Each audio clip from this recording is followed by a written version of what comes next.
سيدنا ومولانا محمد وأصحاب سيدنا وأهل بيت سيدنا وأزواج سيدنا وعلى آل سيدنا وذريات سيدنا ومولانا محمد وبارك وسلم وصلوا عليه. الصلاة والسلام عليك يا سيدي يا رسول الله وعلى آلك وأصحابك يا سيدي يا حبيب الله. الصلاة والسلام عليك يا سيدي يا رحمة للعالمين وعلى آلك وأصحابك يا سيدي يا شفيع المذنبين. سب تعریفیں اس پاک پروردگار کے لیے ہیں جو مالک کائنات بھی ہے، جو خالق شش جہات بھی ہے، جو ہم سب کا رب ہے، ہم سب کا رب العالمین ہے، ہم سب کا پالنے والا ہے. اور بے حد و بے حساب ہر قسم کے درود و سلام نبی رحمت صلی اللہ علیہ وآلہ وسلم کی ذات بابرکات پر، جو ہم سب کی جان ہیں، جنہیں رحمت عالم، جنہیں رب جل شانہ نے ساری جہان کے لیے رحمت للعالمین بنا کر بھیجا اور ہم گناہ گاروں کی شفاعت کرنے والا بنا کر بھیجا.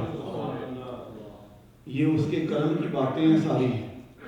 یہ جو محفلیں سجتی ہیں، یہ جو رنگینیاں نظر آتی ہیں، یہ جو جگہ جگہ میں بیٹھ کے اپنے اپنے یار کے قصے سنائے جاتے ہیں، یہ کیا ہے؟ یہ اور کچھ بھی نہیں ہے. یہ فقط اور فقط محبوب مصطفیٰ صلی اللہ علیہ وآلہ وسلم کی وجہ سے یہ دنیا سجائی گئی. کوئی بھی ذکر ہے، اگر اس ذکر کا کارنر پیچھے جا کے دیکھا جائے تو وہ محمد مصطفیٰ سے ملتا ہے، اور محمد مصطفیٰ سے ملتا ہے تو رب جل شانہ سے جا کے ملتا ہے. کوئی بھی ہے، کچھ بھی ہے. کیونکہ جب انسان بات کرتا ہے تو آخر وہ اس میں ضرور ہوتی ہے کہ میں نے یہ کام کیا. تو وہ جو میں ہے وہ کیا ہے؟ وہ میں اصل میں انسان کی اصل ہے جو اپنے مالک کی طرف لوٹتی ہے. تو وہ جب مالک کی طرف لوٹتی ہے تو سمجھیں کہ آپ کا مدعا بھی پورا ہو گیا اور آپ کا مقصد بھی پورا ہو گیا. وہ میں خدا تعالیٰ کی ذات ہے اور کچھ بھی نہیں ہے. اللہ تعالیٰ کی ذات فرماتی ہے نا، میں کہ مجھے اگر ڈھونڈنا ہے تو مجھے مومن کے دل میں ڈھونڈے، میں اس کے دل میں چھپا ہوا کٹا. وہ کسی نے پوچھا نا جا کے کہ رب کو ڈھونڈنا ہو تو کیسے ڈھونڈتے ہیں، رب کا پتہ کیسے چلتا ہے؟ انہوں نے کہا ایتھو پٹنی ہے تو ایتھے لانی ہے. وہ پنجیری لگا رہے تھے نا، پنیری لگا رہے تھے، ایتھو چکنی ہے تو ایتھے لانی. مطلب کہ یہ جو تم نے دنیا اپنے دل میں، یہ جو تم نے دنیا کی رنگینیاں، دنیا کی خواہشات سے یہ جو تم نے اپنے دل کو سیراب کر رکھا ہے نا، اس دنیا کی خواہشات کو ادھر سے نکال اور اپنے مالک کی یاد اور اپنے مالک کو اپنے دل میں سجا لے. یہ ادھر سے لگانا اور ادھر سے لگانا، یہی تو ہے سب کچھ، اور کچھ بھی نہیں ہے. انسان اگر اپنی زندگی پہ غور کرنا چاہے، وہ جتنا مرضی اڑتا ہے اڑ لے، وہ جتنا مرضی دوڑتا ہے وہ دوڑ لے، وہ جتنی مرضی خواہشات ہیں وہ کرنی ہے وہ کر لے، لیکن وہ کیا ہوگا؟ آخر وقت گزرتا جائے گا، انسان کو سمجھ آنا شروع ہو جائے گی. کسی کو پہلے سمجھ آنا شروع ہو جاتی ہے، کہیں کو تھوڑا ٹائم گزرتا ہے پھر سمجھ آنا شروع ہو جاتی ہے. لیکن جو حقیقت میں جن لوگوں کو سمجھ آ جاتی ہے، پھر آج کے دن ان کے نام سے منائے جاتے ہیں. آج کے دن پھر ان کے نام سے منائے جاتے ہیں. کوئی بیت الکرم میں منا رہا ہے، کوئی ضیاء الکرم میں منا رہا ہے، کوئی گلاب بان میں منا رہا ہے، کوئی جو ہے وہ مکی مسجد میں منا رہا ہے، کوئی طیبہ سینٹر میں منا رہا ہے، کوئی نور القرآن میں منا رہا ہے. یہ کیا ہم منا رہے ہیں؟ یہ ہم نہیں منا رہے. یہ خود اللہ جل شانہ اپنے محبوب اپنے محبوب کے نواسوں کا ذکر ہر بندے سے کروا رہا ہے. کسی کی کیا مجال ہے؟ کوئی خود سے کچھ نہیں کر سکتا. دیکھیں کتنی دنیا ہے، کتنی دنیا ہے. آج دیکھیں آپ چند لوگ یہاں پہ بیٹھے ہوئے ہیں اور ہم میں سے بھی آپ لوگ ہیں وہ اس شوق میں کہ ذکر حسین چلنا ہے. آج ذکر حسین ہونا ہے بیت الکرم میں، تو آپ کا شوق اور آپ کی محبت اور آپ کی ورفتگی آپ کو سب سے پہلے بیت الکرم میں لے آئی. کیوں لے آئی؟ وہ ایک انسان کے دل کے اندر تڑپ موجود ہوتی ہے، وہ انسان کے اندر ایک محبت موجود ہوتی ہے، جس محبت کی وجہ سے وہ پاکوں کی بارگاہ میں حاضری لگوانے کے لیے سب سے پہلے پہنچتا ہے. یہ محبت کی ساری باتیں ہیں. تو وہ کون لوگ ہیں؟ وہ لوگ ہیں جو اللہ تعالیٰ کی رضا کی خاطر خود کو قربان کر دیتے ہیں. اللہ تعالیٰ کی رضا کی خاطر خود کو قربان کر دیتے ہیں. پھر اللہ تعالیٰ کی ذات کہتی ہے وَلَا تَقُولُوا لِمَن يُقْتَلُ. ان کو بارے میں ایسی بات نہ کریں. کن کے بارے میں؟ جن کو خدا کے رستے میں قتل کر دیا گیا.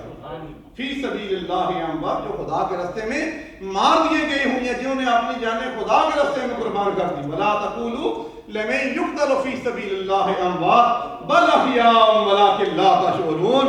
اور آگے دیکھیں اللہ کی ذات انہی کا چرچا کر رہی ہے، انہی کا نام لے رہی ہے، اور پھر آگے پھر خود ہی اعلان کر رہی ہے کہ نا نا نا نا، ان کو قتل نہیں کہنا، ان کو مرے ہوئے نہیں کہنا، بلکہ تمہارا رب اس لا ریب کتاب میں یہ اعلان کر رہا ہے کہ وہ تو حقیقت میں اگر زندہ ہے تو وہی تو حقیقت میں زندہ ہے۔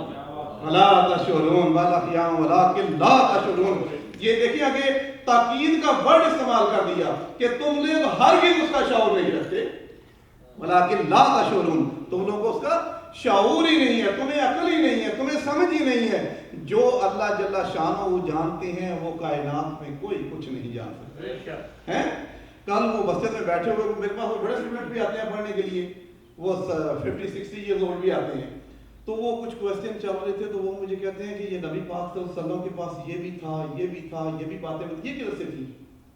تو میں نے کہا یہ سارا کچھ جو کچھ بھی تھا نا، چھوٹا جواب اس کا ایک ہی ہے کہ نبی پاک صلی اللہ علیہ وآلہ وسلم کے پاس جو کچھ بھی تھا یہ عطائی علم تھا، یہ عطائی علم تھا، جو کچھ بھی انہیں عطا ہوا رب وحدہ لا شریک کی ذات کی طرف سے عطا ہوا۔ غیب کا علم جتنا بھی ہمارے لیے غیب وہ ہے جس کی ہمیں سمجھ کوئی نہیں ہے، ٹھیک ہے، ہمیں اس پہ بحث کرنے کی ضرورت نہیں۔ میں نے کہا چھوٹا اس کا جواب یہ ہے کہ جو کچھ بھی ہے مالک کائنات ہے، اور جس کے پاس کائنات میں جس کے پاس جو کچھ بھی ہے، جتنا کچھ بھی ہے، وہ سارے کا سارا رب وحدہ لا شریک کا عطا کیا، سارے کا سارا خدا کا عطا کیا ہوا ہے۔ تو اس میں کسی قسم کی آج کل آپ سارے سوشل میڈیا پہ ہوتے ہیں، ہم پڑھتے کم ہیں، سوشل میڈیا پہ ہم زیادہ ہیں آج کل، تو سوشل میڈیا پہ طرح طرح کی بحثیں بھی چل رہی ہیں، طرح طرح کے معاملات چل رہے ہیں، طرح طرح کے سوالات چل رہے ہیں۔ جب عام بندہ سنتا ہے نا تو اس کی سمجھ سے یہ باتیں باہر ہونا شروع ہو جاتی ہیں کہ یہ معاملہ کیا ہے۔ خیر 7:18۔ اللہ تعالیٰ کی ذات ہمیں سمجھنے کی توفیق عطا فرمائے۔ شروع کریں؟